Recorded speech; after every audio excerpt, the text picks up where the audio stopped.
He was trying to touch me, which was not good touch, and मुझे थोड़ा अजीब लगा अंदर से। सामने से अपनी मौत देखी है, अरे अंकल लोग थे, मारा पीटा जो किया किया। सामने से ट्रक आ रही है और वो आदमी जा रहा था उसमें लड़ाने। Hi guys, welcome back to my YouTube channel Misty Pandey. तो मैं आ चुकी हूँ अपनी सेकंड स्टोरी टाइम वीडियो के साथ, बिकॉज पहले वाली स्टोरी टाइम तुम लोग को अच्छी लगी एंड अब मुझे लगता है तुम लोग को ये भी अच्छी लगेगी। तो ये भी मेरे स्कूल की बात है, बट प्रॉपर स्कूल की बात नहीं है, ये उसके बाहर की है जिससे मैं आती जाती थी, मीन्स ऑटो। तो ये उसकी बात है। क्या मैं ऑटो से आती थी बिकॉज मैं छोटी थी यार, देखो फोर्थ फिफ्थ, तो मैं साइकिल से जा नहीं पाती और मेरा ओवरब्रिज के नीचे था, तो ओवरब्रिज क्रॉस करके हम लोग को जाना पड़ता था। तो पापा अलाउ भी नहीं करते थे कि ओवरब्रिज पे अब ये सब साइकिल जाएंगे। और जो नीचे से भी रास्ता था तो वहां पे भी ढाला था, मतलब ट्रेन आती थी ढाला था, तो पापा को डर लगता था कि दोनों मतलब भाई दोनों लोग को नहीं जाते देते थे, कृषि को ना मेरे को उनको डर था कि मतलब दोनों नहीं जा पाएंगे, ढाला है ओवरब्रिज है। तो पापा को थोड़ा टेंशन होता था कि लड़ गए, गिर गए, भिड़ गए, जो भी है ये सब चीजें। तो हम लोग ऑटो से जाते थे। तो हुआ क्या कि मेरे जो ऑटो वाले अंकल थे, तो एक टाइम होता है, मैंने 1 महीने से जा रही थी उस ऑटो से, ठीक, ऑटो से जा रही थी, तब नॉर्मल चीजें थी। वो कभी कभी ड्रिंक करते थे बट बहुत लाइट ड्रिंक, और वो मैं छोटी थी तो मेरे को उतना नहीं समझ में आता था, लेकिन हाँ वो ड्रिंक करते थे बहुत कम, लेकिन ऐसा नहीं किया। और उस दिन ऑटो चलाते भी नहीं थे मेनली, वो उनके साथ एक और उनका फ्रेंड रहता था, वो चला लेता था। तो मुझे कोई दिक्कत नहीं होती थी, किसी को कोई दिक्कत नहीं होती थी, तो वाली बात नहीं थी। एक बार क्या होता है कि लोग क्या करते हैं, बेसिकली मेरे साइड 2-3 लोग एक साथ हम लोग जाते थे। तो एक बार क्या हुआ, मैं गई, मतलब मैं उस दिन ये हुआ था कि मैं ही गई थी, मेरे साइड में बगल वाले जो 2 जाते थे वो नहीं गए उस दिन। तो उन्होंने क्या किया, वो बहुत जल्दी सुबह आ जाते थे लेने 1-2, क्योंकि टाइम नहीं था और ऑटो मिलना हम लोग के साइड बहुत मुश्किल था। मेरा घर बहुत अंदर है, ठीक है, और मेरा स्कूल बहुत दूर है मेरे घर से, मतलब एक एंड से दूसरे एंड समझ लो तुम लोग, देवरिया का एक एंड और देवरिया का दूसरे एंड, ये डिस्टेंस थी। तो हुआ क्या कि वही ऑटो एक अवेलेबल थी तो हम लोग जाते थे। तो उस दिन वो दोनों नहीं गए तो मैं अकेले गई। तो एक तो सुबह जल्दी आते थे और पहुंचाते बहुत लेट थे, मतलब स्कूल के 1.5-2 घंटे बाद में घर पहुंचती थी। उस दिन क्या हुआ, मैं अकेले थी, छुट्टी टाइम मैं अकेले पड़ गई सबको छोड़। जैसे ही वो देखे कि अभी अकेली है, वो 3 मतलब अपने 3 लड़के, उनके 3 दोस्त आए और बैठ गए, ठीक। अब देखो मैं छोटी हूँ चाहे बड़ी हूँ, मैं हूँ तो लड़की ना, तो मेरे को ऑकवर्ड लगा। मतलब मैं अकेले थी और 3-3 मुश्तंडे, मतलब वो बैठे हुए थे अंकल लोग, और बहुत मतलब स्मेल आ रही थी, अजीब सा लग रहा था।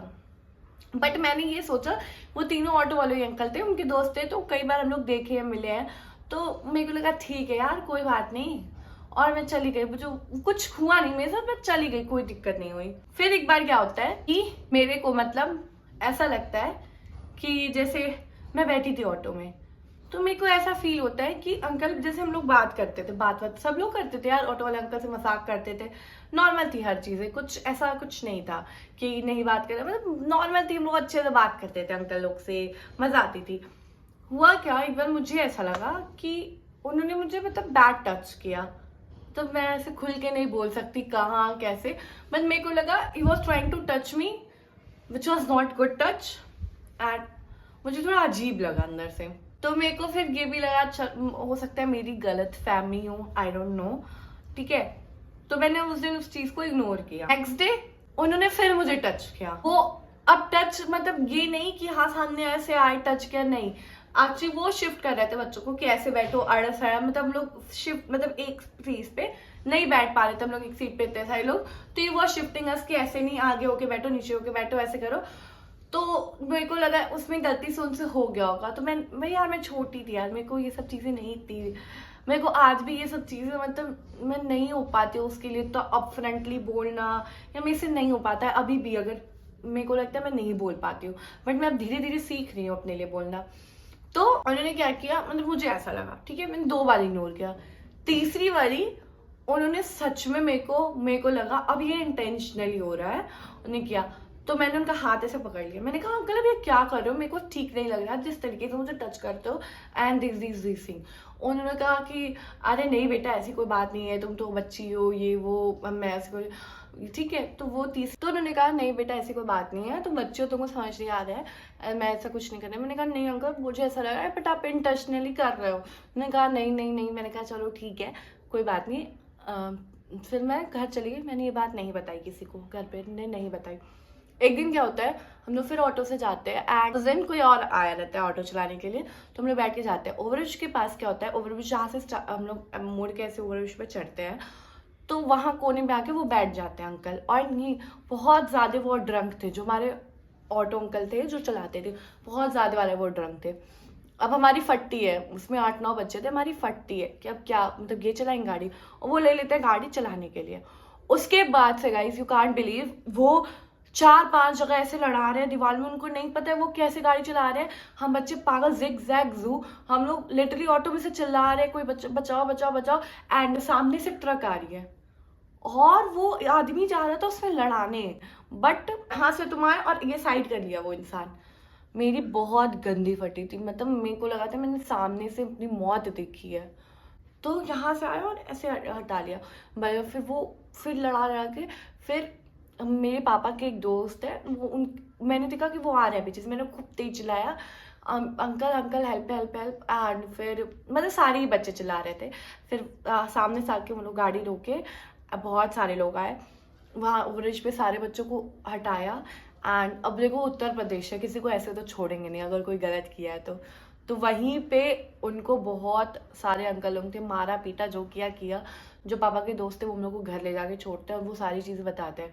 उस दिन मैं पापा मम्मी को वो वाली बात बताती हूँ कि मुझे ऐसा लगता था कि वो मुझे इंटेंशनली टच कर रहे हैं। और वो लोग थोड़ा गुस्सा होते हैं, तुम पहले क्यों नहीं बताई, ये चीज़ें बताने वाली होती हैं, तुम छुपा के क्यों रखी थी। एंड नेक्स्ट डे बेशरम आदमी फिर आता है लेने के लिए, उसकी ऑडेसिटी देखो तुम लोग, वो आता है लेने के लिए एंड पापा मम्मी जाते हैं। अब देखो किसी पेरेंट्स को पता है उसकी बच्ची के साथ हुआ है तो यू नो द रिएक्शन क्या होता है और कैसे क्या लड़ाई होती है क्या होता है, तो मैं उस चीज़ में नहीं घुसना चाहूँगी। तो पापा मम्मी ने जाके बहुत बोला सुनाया और ऑटो छुड़वा दिया। छुड़वाने के बाद मतलब फिर मैंने उस ऑटो में, तो उस ऑटो से नहीं गई, हम लोग दूसरी ऑटो किए एंड वो चीज़ें हुई थी। तो मेरे को ऐसा लगता है ना यार, नहीं लगता है कि मैं पहले जैसी थी, मेरी जैसी पर्सनालिटी थी, नॉट कि वो तो मैं बचपन में ठीक है, बचपन बच्चे अपने स्टैंड नहीं ले पाता, आई कैन अंडरस्टैंड, बट मेरी अभी तक पर्सनालिटी 2023 के एंड तक 2023 के एंड तक मुझे ऐसा लगता है कि मेरी यही पर्सनालिटी रह गई थी कि मैं अपने लिए स्टैंड नहीं ले पाती थी, मैं अपने लिए बोल नहीं पाती थी। तुम लोगों को पता है पिछले फ्लैट का भी इंसिडेंट क्या हुआ था मेरे साथ, तो मेरे को लगता है मैं अपने लिए स्टैंड आउट नहीं हो पाई थी, मेरी बहुत बड़ी गलती है, मैं अपने लिए नहीं खड़ी हो पाती हूँ। बट द 2024 वो मेरे लिए बहुत ज़्यादा अमेजिंग ईयर था। मुझे ऐसा लगता है, आई फील कि मेरे लिए वो मेरा बेस्ट ईयर था। बेस्ट ईयर नहीं, अभी तो और ईयर्स आने वाले, मतलब one of the best year था, क्योंकि मुझे लगता है मैंने उस साल अपने ऊपर बहुत काम किया है, अपने आप के ऊपर बहुत मेहनत की है, अपने हर चीज़ में लेके बहुत मेहनत की है। साल में सीखा है अपने लिए कैसे बोलते हैं, अपने लिए कैसे लड़ते हैं, अपने लिए कैसे हर चीज़ को, अगर आप गलत नहीं हो तो लड़ जाओ भिड़ जाओ। देखो मेरी मम्मी मानती है कि हम दोनों भाई बहन अगर गलत नहीं रहते हैं तो हम लड़ लेते हैं, हम लड़ तो लेते हैं, हाँ हम बहुत अच्छे से लड़ लेते हैं, लेकिन दूसरों से जब अपनों की बात आती है तो हम थोड़े हार जाते हैं। बट मैंने सीखा है अगर कोई भी कितना भी अपना हो, कुछ भी हो गलत कर रहा है तो भाई अब बोलो, क्योंकि मुझे ऐसा लगता है अब चुप रह के मेरे को बाद में समझ में आया, मतलब मेरे साथ ऐसे बहुत सारे इंसिडेंट्स हुए हैं अबाउट बैड टच, और भी बहुत सारी चीज़ें हैं। कोई भी इंसिडेंट को कोई बुरा कुछ आपको बोल के भी जा रहा है तो मेरे को मम्मी बहुत बार ये बात बोली है, मिस्टी तुम चुप रहती हो उस चीज़ को तुम बढ़ावा देती हो, उसका मतलब ये है। कोई कहेगा ये लड़की चुप है क्योंकि ये बढ़ावा दे रही है। इमीडिएट एक्शन लेना is the most important thing. तुमको लग रहा है अगर तुम्हारे साथ गलत हो रहा है, तुम तुरंत रिएक्शन, ये मत सोचो आगे क्या होगा कैसे होगा, तुम तुरंत एक्शन लो, उस चीज़ को तुम बढ़ावा मत दो चुप्पी रह के। तो मैंने ये सीखी, अगर आपके साथ कुछ भी बुरा रहा है, कुछ भी अबाउट पर्सनल टच, या कोई आपको बुरा बोल के भी जा रहा है, कुछ भी हो रहा है, अपने लिए बोलो, शांत रहोगे, उस चीज़ को बढ़ावा दोगे, चुप मत रहो, हर चीज़ के लिए अच्छे से स्टैंड आउट हो। तो मैंने 2023 से यही सीखा है, 2024 से यही सीखा है कि मैंने अपने ऊपर इतना काम किया, अब मैं किसी की हिम्मत नहीं है मुझे कुछ बोल के चला जाए और मैं जवाब ना दूं अगर कोई कुछ बोल के भी चला जाए। तो अब मैंने सीख लिया अपने आप के लिए कैसे खड़ा होना है, अपने आप के लिए कैसे जवाब करना, बिकॉज अब मैं मेरे लिए अपनी प्रायोरिटी हूँ, अब मेरे को बस अपने लिए जो करना है। थोड़ा ये सेल्फिश साउंड करेगा बट देखो अपने लिए करोगे ना अपने लिए इन द सेंस तुम अपने लिए तो कर रहे हो, अपनी फैमिली के लिए भी कर रहे हो, क्योंकि मम्मी पापा उसी से खुश होंगे तो अब तुम खुश रहोगे। तो दिस इज़ द थिंग, अपने लिए करो। और मैंने अपने लिए इन द सेंस मैं अपने लिए करूँगी, अपने मम्मी पापा के लिए करूँगी, अपने घर वालों के लिए करूँगी। उसके अलावा मैं घंटा किसी से नहीं, मुझे कुछ फ़र्क पड़ता ना, मैं किसी के लिए कुछ करनी ना, मैंने बहुत किया है बहुत लोगों के लिए, बट अब नहीं, वो तो मिस्ट्री चेंज हो चुकी है। सो यार 2024 मेरे लिए अच्छा रहा। मैंने सीखा अपने वाले स्टैंड आउट होना। मेरे साथ बहुत ऐसी ऐसी चीज़ें हुई हैं जो मेरी पर्सनल लाइफ में, जो मैं नहीं बोलना चाहूँगी कि मैं नहीं अपने लिए स्टैंड आउट हो पाई, बट अब मैं सीख रही हूँ और मुझे लगता है मैं अब अच्छे से स्टैंड आउट होंगी। मैंने अपने ऊपर बहुत काम किया है, आई होप सो ये मेरे साथ अच्छा अच्छा होते रहे। एंड बस, तो मुझे इससे यही सीख मिली कि मतलब मुझे अपने लिए स्टैंड आउट करना है, लोगों को चीज़ों को बढ़ावा नहीं देना है, चुप रह के बोलना ज़रूरी है। हाँ, हर टाइम पकड़ पकड़ करना इट्स नॉट ज़रूरी, बट जहाँ वैलिड है वहाँ वैलिड है, ठीक है। That's it for this video. और मैं सोच रही हूँ, देखो अपने बचपन से स्टार्ट करूँ जो चीज़ें मेरे साथ हुई हैं, और तब मैं अपने बड़ों, मतलब बड़ी, जब मैं यहाँ हूँ सेकेंड ईयर में, तब तक की कहानी बताऊँ। तो मैं स्टार्टिंग से स्टार्ट कर रही हूँ, धीरे धीरे आगे बढ़ूंगी। और स्टोरी टाइम अगर अच्छी लगी हो तो ज़रूर कमेंट्स करो, और भी सारी स्टोरी टाइम्स वीडियो बनाऊंगी। And that's it for this video. I hope you guys like it. Do like, share, comment and subscribe my YouTube channel. Bye bye, I love you.